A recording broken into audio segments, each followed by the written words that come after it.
بچه ها سلام. اینجایی که داریم میبینید حیاط خونم.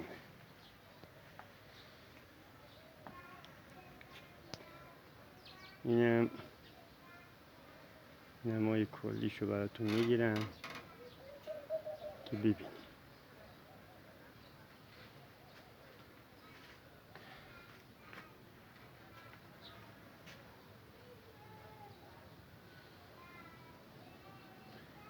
من اینجا چند تا درخت میوه دارم که حالا یکی یکی بهتون میگم. اول از همه این یه درخت انجیره که تازه امسال یکم رشد کرده، بزرگ شد. هنوز میوه نداده ولی خب انشالله سالهای بعد میوه داد میگم. بعدش اینه که اینجا میبینی خشک چوباش، این یه درخت هلو بود که خوش متاسفانه نمیدونم مریض شد چه آفتی زد، خوش شد. کنارش هم یه درخت یه میم انگوره که هم یکی دو سال هست تقریبا، چند تا پوشه انگور هم داره که هنو قوله است. کلن 4-5 تا پوشه هم بیشتر بکنم نه. البته این خودش از این نالاییه که از این انگور بزرگه به حساب تکثیرش کردن. بذار اول بریم این طرف. این میم انگور بزرگه است که کل حیاط رو پوشونده. این کل سقف حیاط بیشتریش رو میم گرفته.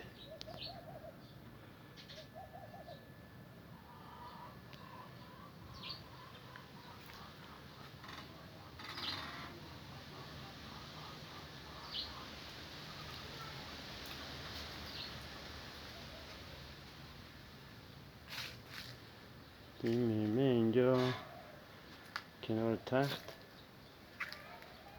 رشد کرده، ساقش روی تنش و شروع کرده و تکشت.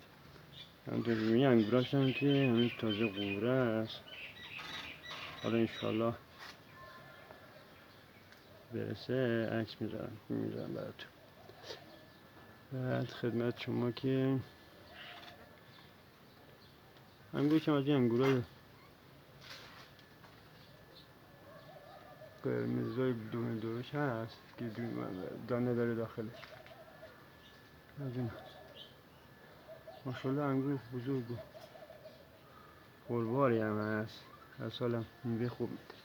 حالا امسال یکم بارش ضعیفتره ولی خب کلا بارش خوبه.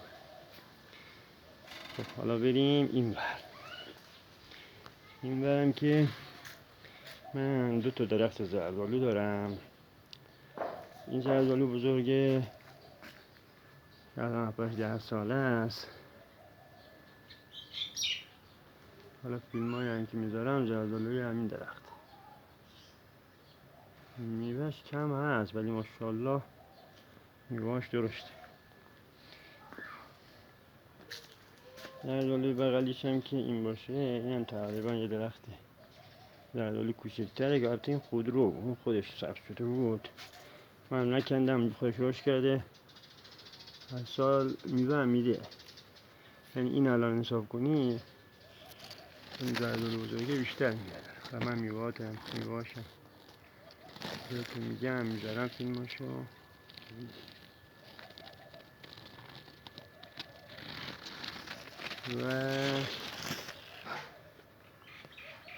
و این 2 تا زردآلو که بگذاریم، اینجا یه دونه زردآلو دیگه دارم که این متاسفانه امسال هیچ میوه‌ای نداد، شرایطش خوب نبود یا جاش خوب نبود، نداد. این درخت کوچیک کناریشن که درخت گوجه سبزه که این هم کوچیک هنوز میوه نده. و از موضوع شما که این دوتا بوتن که اینجا میبینین این ترون، آره بوتای ترونه که اینجا سبز شده، اینجا هم که ورودی خانه است و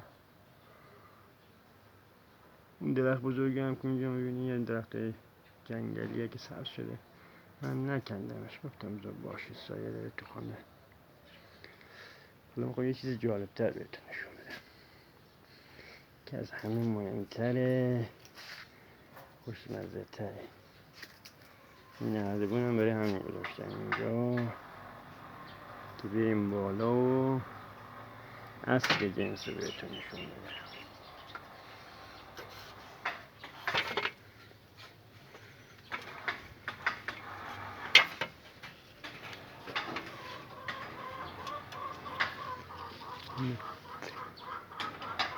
دل این میسیم به جای قول ما خوشمزه کار.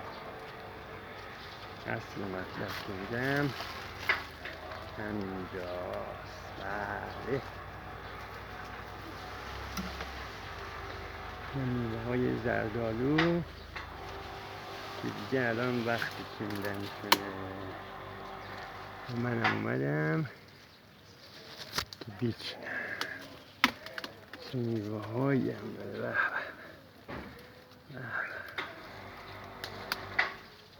آدم لذت داره.